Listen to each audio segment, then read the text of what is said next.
1 KG 80 টাকা। হ্যাঁ মসুরির ডাল 2 কেজি 70 টাকা কেজি 140 টাকা। হ্যাঁ ভোজ্য তেল 115 টাকা লিটার 2 লিটার 230 টাকা। হ্যাঁ ছোলা 60 টাকা 1 কেজি। হ্যাঁ আর খেজুর 160 টাকা কেজি, এখানে হচ্ছে 580 টাকা দাম।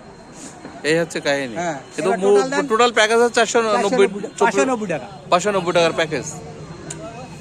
এখানে দেয়া রয়েছে 1 কেজি দাম, এটা হলো 2 কেজি। এমনি এর বাজার দর কোনটা কি সেটা কি জানা আছে আপনার? দাদা দল ওই তেলটার দাম বেশি 400 টাকা। চিনি লালটা, হ্যাঁ, লালটা। বাজার দর 120 টাকা। হ্যাঁ। আমি হ্যাঁ কালকেও কিনে বললেন দেন কোনটা কি? আর মসুরির ডাল এটা আমি কিনে নি অনেক। এটা 75 টাকা। 75। হ্যাঁ আর ভোজ্য তেল কোনটা দিচ্ছে? এটা 380-90 টাকা দাম। না এটা কি সয়াবিন তেল না সুপার? এটা হলো ইয়ে রাইস। তাহলে Rice। দাম অনেক বেশি আছে, কত? এটা কম নিচ্ছে। হ্যালো 170-80 টাকা করে লিটার। আর ছোলা?